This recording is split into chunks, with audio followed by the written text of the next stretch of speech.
video is going to be a how to play with your baby, how to entertain your baby, different activity ideas for your 9 to 12-month-old baby. First activity idea that I have for you is to let baby play on pots and pans. Babies love to make noise, so get some pots and pans out and different spoons or utensils so that baby can bang on them and make noise. This will help them with their fine motor skills and their cognitive development, and it's just really fun for babies. The next activity is to make a baby obstacle course. Use pillows, cushions, chairs, tables, and other obstacles, and just let your child crawl, climb, walk all over and under them. This will help challenge babies' balance as well as their spatial awareness. It'll help with gross motor, weight bearing, motor planning, and all sorts of things. Next up is to roll a ball. You can roll it back and forth with them, or you can roll it and try to make them track it. Mine just really likes to chase it still at this point. She's not yet kind of rolling it back to me, but she'll get there. This will help them with their gross motor skills, their visual tracking, their imitation, and their fine motor.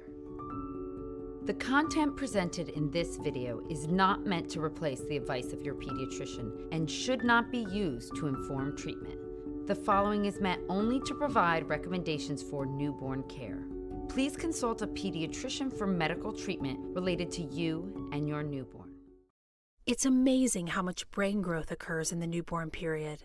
Science has shown us that there's over 1 million nerve connections made every second in a newborn's brain. And there's research showing how you can help your baby learn and develop important skills and relationships. The great news is you don't need any special toys. It's your face, your voice, your touch, and your back and forth interactions that do the most teaching. Let's start with how you can help your baby learn language. All babies in the newborn nursery will have their hearing checked before they go home. Most babies pass and hear really well. In fact, studies have shown that babies are born able to recognize their mother's voice. That means they can hear your voice as unique from others, and that your voice can soothe, comfort, and teach them like no one else's.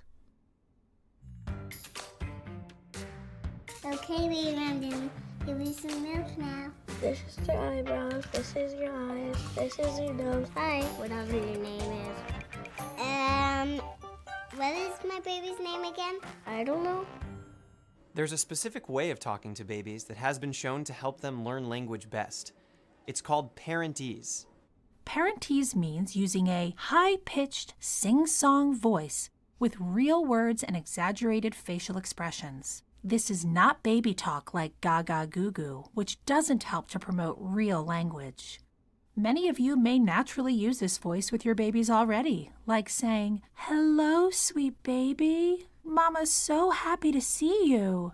It may feel silly, but it's real science. Also, if you speak in a language you feel most comfortable with, usually your native language, then you can express yourself and your emotions better. Having multiple languages spoken in a home does not cause long-term language delay. Hearing lots of words now helps build a child's vocabulary later.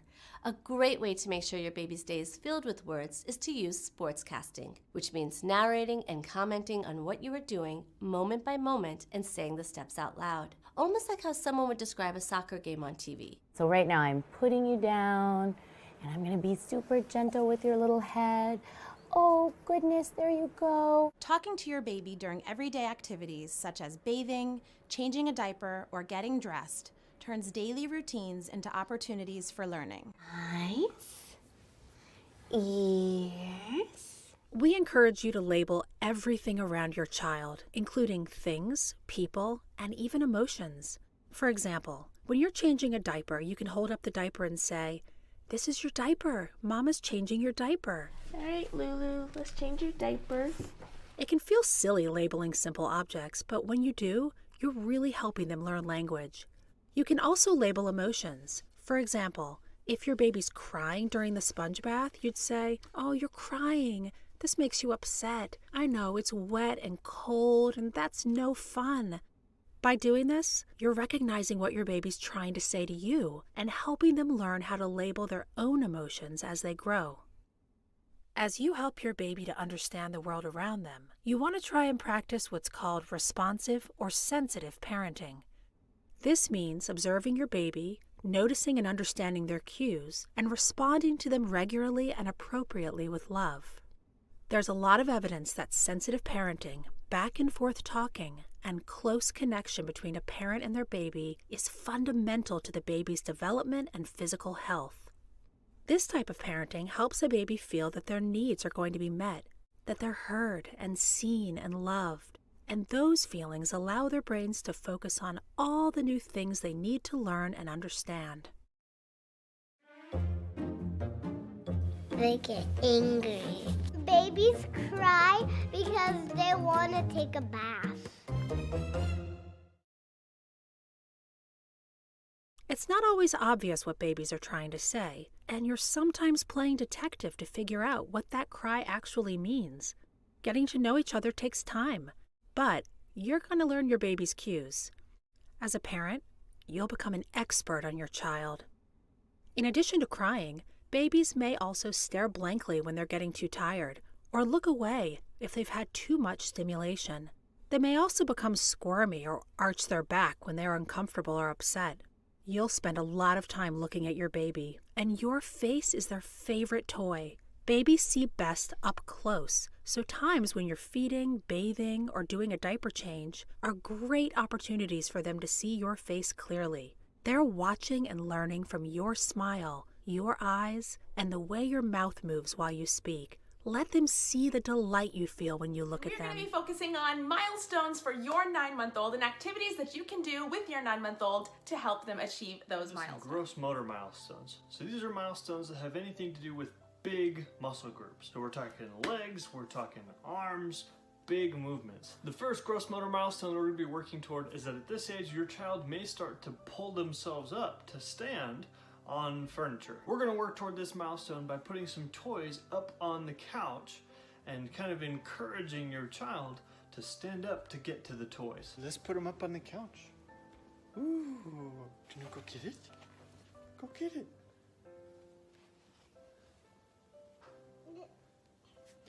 Good job, Ainsley girl. What'd you get? You got a ball. Wow. Does that look like so much fun?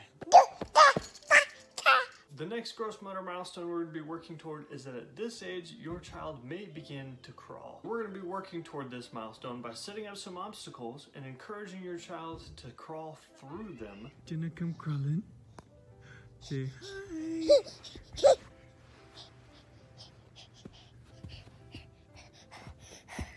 Woo!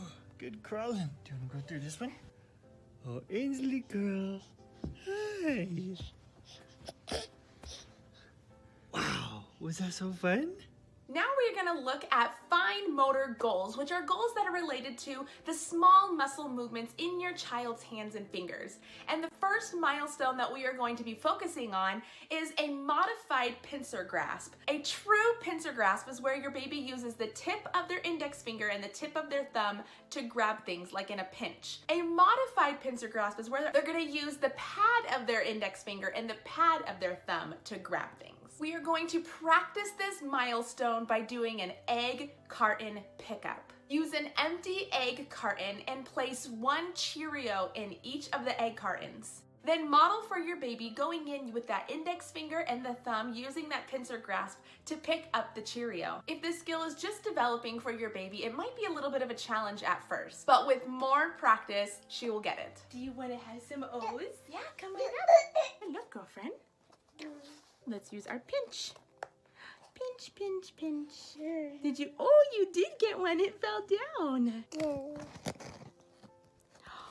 Did you get one? Are you coming back for more? More. More. Yeah, we're gonna have more.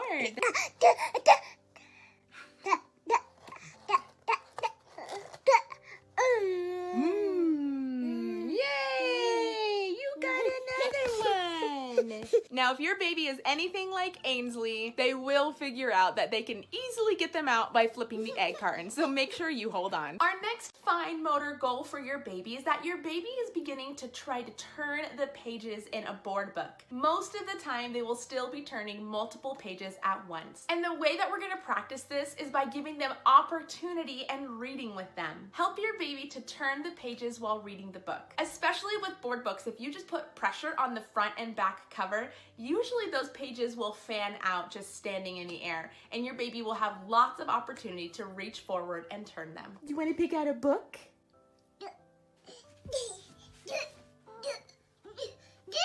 You want to read the shark book? It's a book. Book. All right. Ready to read a book? Yeah, let's start with this one. Never touch a shark. You must never touch a giant shark who's in a snappy mood. One trick that I love is actually putting my thumb right between one of the pages so it lifts it up so your baby can turn. A touch and feel book. A ball.